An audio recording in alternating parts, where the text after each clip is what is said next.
Nicole Smith. Coba. Nicole Smith. Nicole Smith. Ya. Coba. Image. Nah.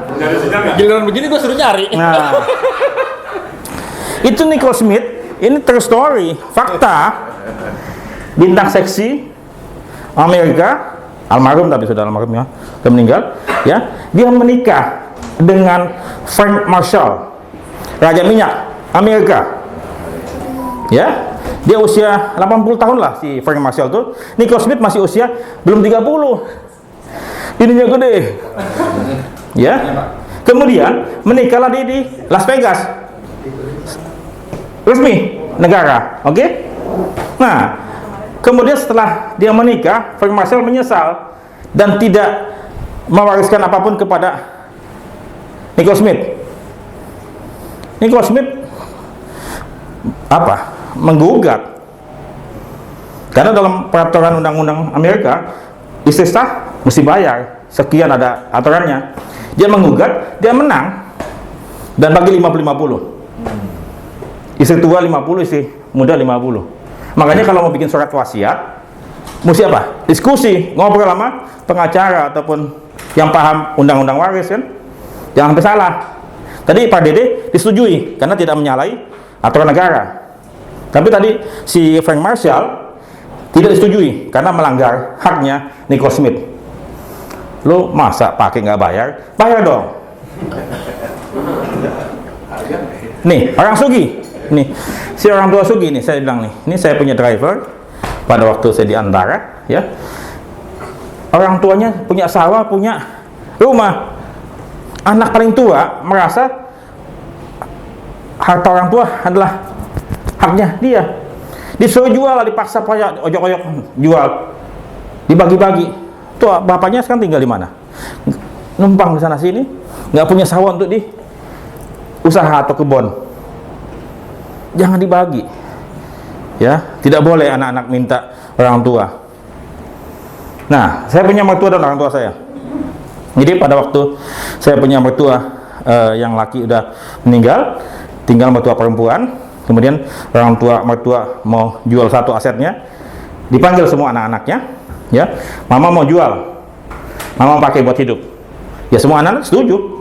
Jadi jual satu, tapi karena itu ada haknya anak-anak juga, maka pada waktu ke notaris, tanda tangan orang tua, ibu mertua sama 5 anaknya, tanda tangan jual tuh. Kalau waris begitu, ya, dan baru dijual sana.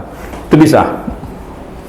Ya sementara saya sendiri sama kakak saya dan adik saya, kalau mama mami mau jual, silakan. Duitnya mau disimpan buat hidup, silakan. Mami tinggal sama kita, silakan. Jadi harta mami mau dihabiskan juga, monggo, silakan.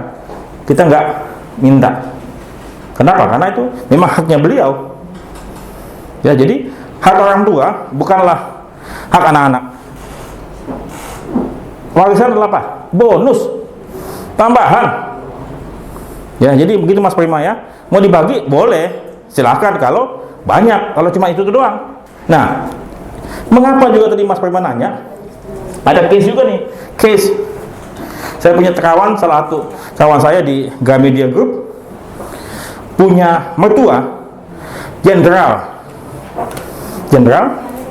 punya aset di Kebayoran Baru. Ya, bapaknya udah meninggal, jenderalnya. Tinggal ibunya. Yang tinggal sama ibunya adalah salah satu anak. Nah, ibunya pada waktu sehat mestinya langsung bikinkan kan surat kan. Sekarang udah nggak bisa ngapa-ngapain. Dikuasailah tuh rumah oleh anak yang tinggal di situ. Anak-anak yang lain nggak bisa jual kalau nggak ada punya tanda tangan ibu sama semua anak kan. Nah makanya mengapa juga perlu dibuatkan apa? Wasiat saat orang tua masih sehat. Supaya apa? Tidak disalahgunakan oleh salah satu anak yang, mohon maaf, ada kan kadang-kadang anak yang dablek juga kan? Ya, merasa dia paling berhak merawat orang tua. Oke, berarti hak lu lebih dikit nggak apa-apa kan? Tapi jangan menguasai semuanya. Jadi dibagikan saat orang tua sehat, bikinkan surat wasiat. Saya pun juga sama mertua saya sampaikan. Ini kan masih punya satu rumah kan? Saya bilang, Mama tulis deh, kalau nggak ribut nanti, ya, anak-anak bagaimana? Terserah Mama mau tulis apapun, silahkan. Supaya apa? Semuanya berjalan dengan baik, itu kehendak Mama. Kalau enggak, sebab ada keluarga ada yang kurang, mungkin dia akan masuk dan ada segala macam. Pastilah. Apakah katakanlah misalnya anak mungkin masih bisa damai kan? Tapi kalau sudah sampai ke cucu, wah, banyak lagi tuh kasusnya. Jadi sebaiknya kalau memang orang tua punya harta warisan, mumpung orang tua masih sehat, ngobrol. Tapi jangan bilang, tapi durhaka juga ya, Mama, kita ngobrolnya mengenai warisan, Ma. Lu gila lu pikir gua mati apa gimana? Nah, tapi bukan untuk itu, bukan. Apa ini untuk supaya nggak bertikai, nggak bertengkar setelah orang tua tidak ada. Mumpung orang tua masih sehat, masih punya wibawa, ya, masih bisa ngomong sama anak-anaknya, masih ada strict, ya, itu dibuat. Tapi kalau orang tua sudah ininya sudah nggak nyampe, kasihan. Apalagi ada anak yang mendominasi orang tua, lebih kasihan lagi. Ya, ini salah satu hal yang mesti menjadi pertimbangan supaya apa? Tidak terjadi perebutan harta. Nah, tujuannya, caranya gimana?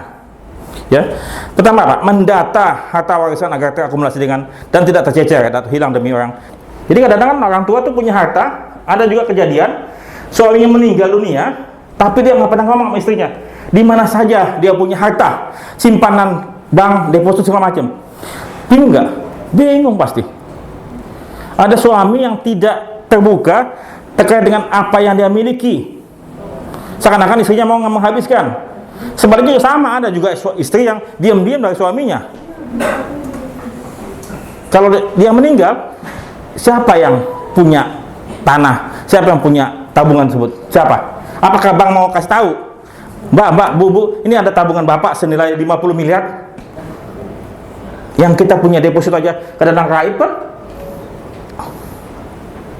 Ya, bicara kepada semua anak.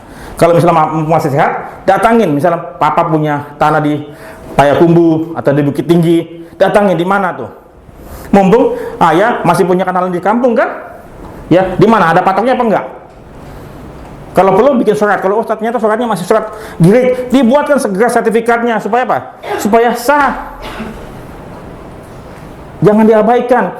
Kan uang ini kan uangnya orang tua kan? Kalau bisa apa? Dimanfaatkan oleh siapa? Anak-anaknya kan? Kalau nggak diurus, hilang. Bisa nggak hilang? Hilang pasti.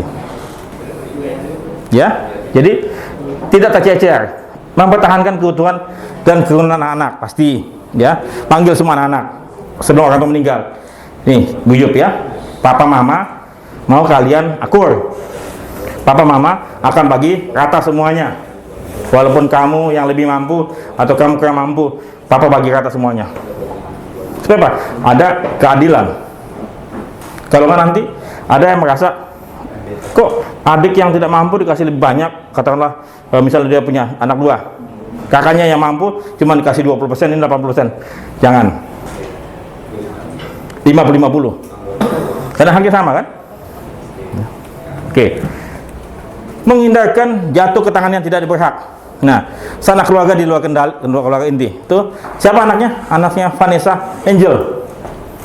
Ya? Ya, Vanessa Angel kan? Kan belum cukup usia kan? Ada dia punya keluarga bapak dari bapaknya, ada keluarga dari ibunya. Ya, siapa yang paling berhak? Sebetulnya kalau dari agama laki-laki kan? Laki-laki berarti suaminya kan? Mesti keluarga suaminya, bukan keluarga istrinya. Even yang mungkin yang paling banyak duitnya si Vanessa Angelnya. Ya, nanti akan, saya khawatirnya anak-anak di bawah umur hartanya sudah habis lebih dahulu oleh yang walinya ini. Iya, waduh, udah habis. Kasihan tuh anak kan? Jadi apa?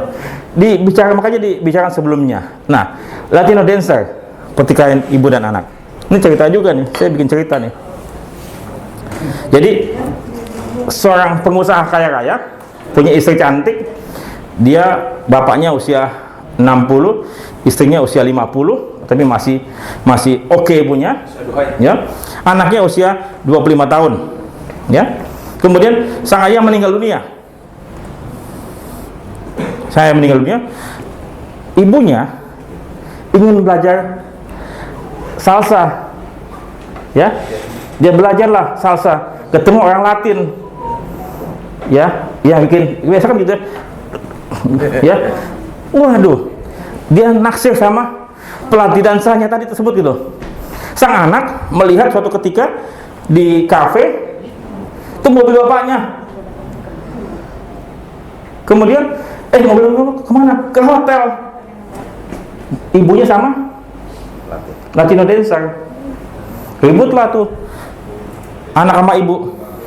Nah, kalau belum dibagi, tapi yang pasti gini, ya, ayah meninggal, hartanya orang tua, bapak punya, itu sebagian buat.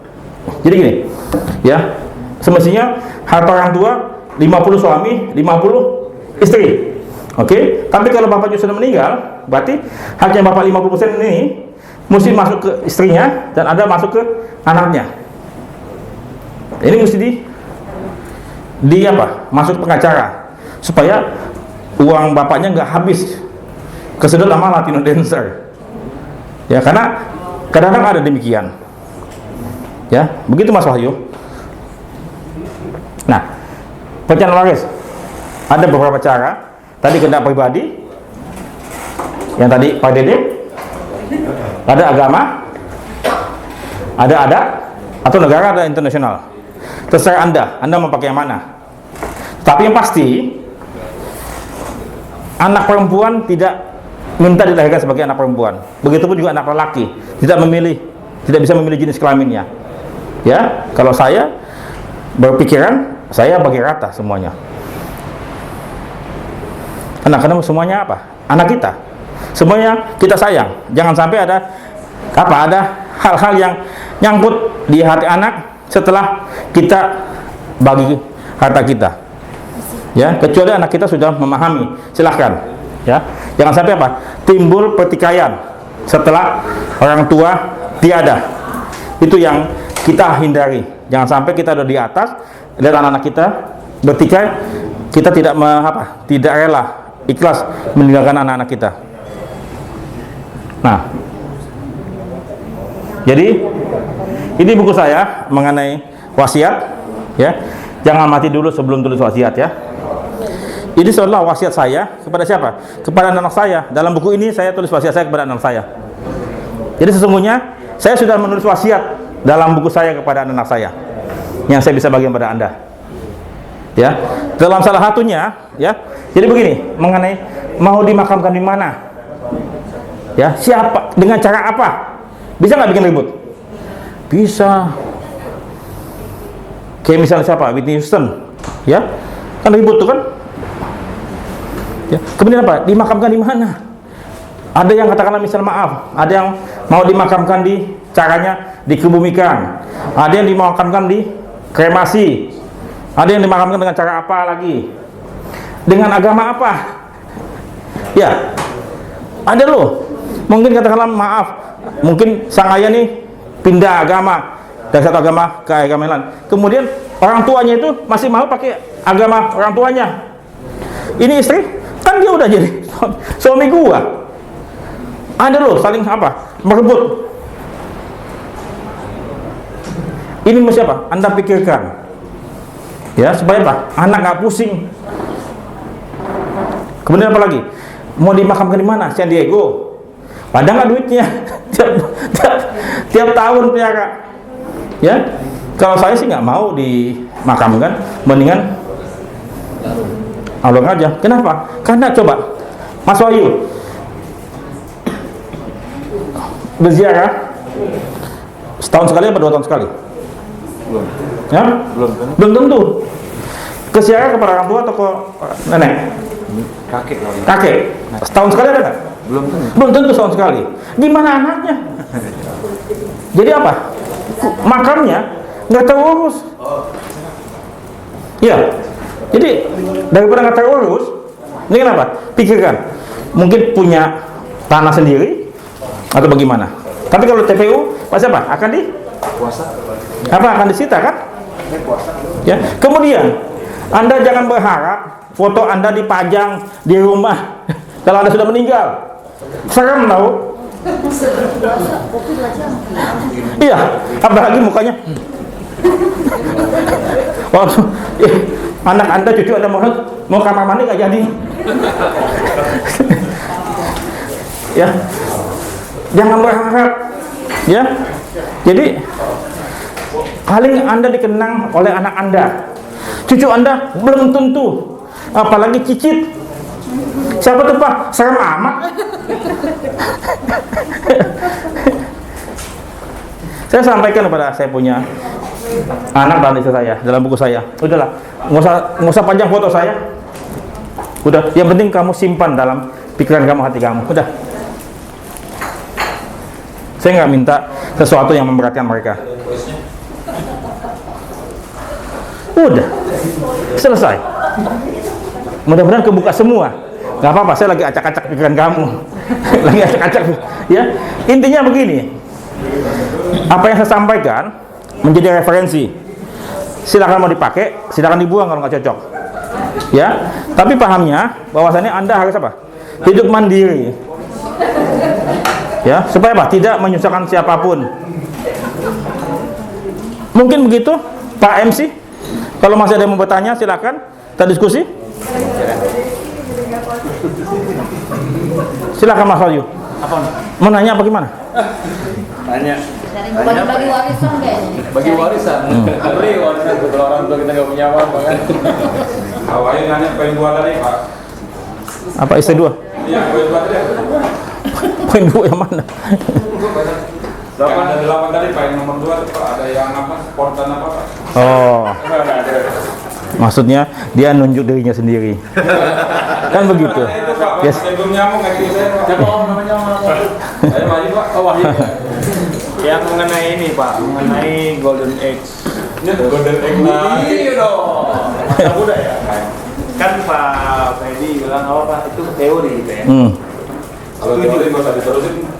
Iya loh. Tapi teori semuanya berasal dari praktek. Iya. Nah, setuju Pak. Teori ada atas para praktisi dituangkan dalam buku kan begitu. Golden Age 25 sampai 55 ya. Iya. Di saya poinnya bagaimana di usia Golden Age itu sudah bisa memikirkan apa yang Bapak sampaikan, pensiun. Karena menuju pensiun itu kan nggak ada umurnya Pak. Kalau Bapak 30 tahun baru berpengalaman 30 tahun memutuskan kapan harus melakukan pensiun. Mungkin ada juga teman-teman yang harusnya di usia Golden Age itu bisa memutuskan. Karena Golden Age itu buat saya setiap tahun itu adalah tahun terbaik dalam hidupnya. Kalau saya pribadi hari ini adalah hari terbaik hidup saya. Bagaimana di hari terbaik itu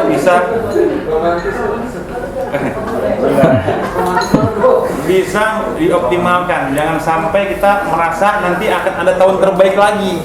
Semua hari terbaik, semua tahun terbaik. Iya kan? Kalau kita bilang nanti pensiun saya dapat uang pensiun tahun terbaik, kita nggak pernah tahu sampai kapan. Bisa mati. Bisa mati. Iya kan, bisa mati. Gitu. Nah itu dia Golden Age ya. Lakukan yang terbaik di usia kita. Oke, terima kasih Mas Wahyu. Jadi kapan tepatnya kita harus sudah berpikir dan merancang apa yang akan kita lakukan dan berapa yang kita butuhkan untuk masa pensiun tersebut. Hari ini mesti dipikirkan. Jangan nunggu. Betul ya. Kalau nunggu kapan? Oh nanti dah setelah saya usia 30 tahun lewat lagi 35. Jadi semakin cepat direncanakan, semakin ringan untuk dicicil. Coba saat ini mungkin banyak orang yang tidak bisa berinvestasi atau menabung. Wah, boro-boro Pak nabung, biaya hidup aja nggak cukup. Banyak yang berkata demikian. Kenapa? Karena mereka menabung atau berinvestasi dari sisa. Jadi maka belanja dulu dan kemudian kalau masih ada sisa baru ditabung. Jadi masa depan kita, masa pensiun kita adalah sisa-sisa hari ini. Padahal masa pensiun tersebut adalah hal-hal yang kita tunggu-tunggu kan? Mesti apa? Kita sisihkan. Itu kita sisihkan. Kalau usia di bawah 30 tahun, minimum 10% setiap bulan dari semua penghasilan kita di bawah 30 tahun. 30 tahun sampai 40 tahun sudah mulai apa? 15 sampai 20%. Kalau usia 40 tahun ke atas mesti 25% minimum. Sampai kita usia 55. Jadi makin lama makin besar kan? Jadi kalau masih muda usia 20-an, ya kita tabung 10% aja tiap bulan. Ya, karena itu kan bunga berbunga. Demikian Mas Yogi, Pak Indra, Mas Wahyu, terima kasih semua. Semoga bermanfaat. Kalau nggak ada pertanyaan lagi, saya kembali ke Om. Ya, nanya. Jadi, Cino. baik, terima kasih Bang. Jadi tadi kan terkait dengan persiapan masa depan ini kan harus dibicarakan dengan pasangan. Ya. Nah, bagaimana menyikapi saat ini sebenarnya sudah ada planning segala macam, tetapi dari pihak pasangan itu masih ragu gitu. Jadi seolah-olah lebih baik kerja saja. Jadi hal seperti ini seperti apa? Oke. Jadi gini, ya. Seringkali kita mengabaikan yang jauh ke depan. Karena apa? Masih jauh lah. Maka nggak peduli. Tapi mestinya kita bayangkan, kita imajinasikan, kita sudah nyampe di titik tersebut, ya, tersebut. Apa yang kita mau dapatkan? Apa yang kita melakukan? Berapa? Oke, makanya tadi mimpi dulu kan. Balik lagi sini. Berapa banyak duit yang kita butuhkan? Cukup nggak? Kayak begitu. Kalau mau direncanakan ditunda, kapan Ibu? Kapan Ma? Gua ganti loh.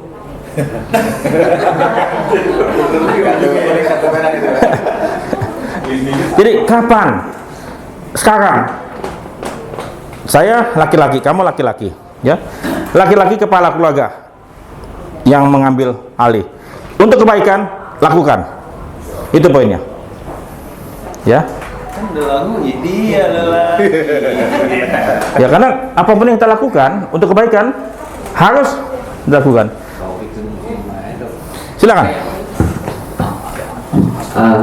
Saya ingin menanyakan mengenai instrumen investasi nih, Ya. tadi. Karena ada beberapa teman instrumen investasi berbeda-beda. Ada yang lebih ke saham, ada yang lebih ke logam mulia, ada yang lebih ke fixed asset seperti tanah, rumah dan lain-lain.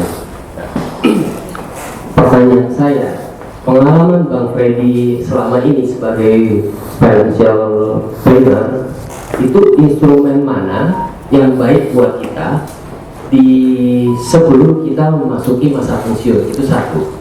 Kedua, apakah dibenarkan apabila kita membeli aset, tapi aset itu kita cicil sampai masa kita pensiun? Itu berdua. Terima kasih. Oke. Terima kasih Mas Helmi.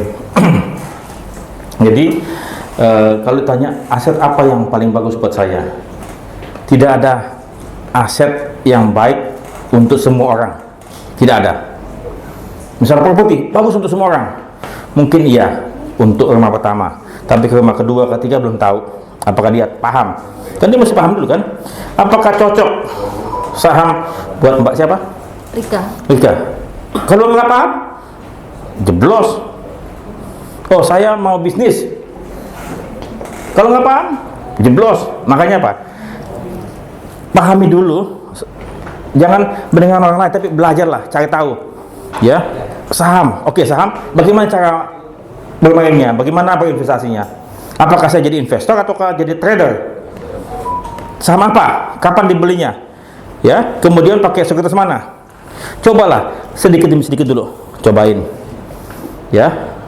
Reksadana. Saya pikir reksadana nggak terlalu bagus, tapi kalau mau coba-coba dikit boleh. Karena isi reksadana adalah saham juga kan? Ini langsung ke saham kan? Unit link. Telaut aja. Ya. Ada bukunya baca. Ya, karena saya ingin yang terbaik buat semua kan. Nah, jadi properti Saya pikir properti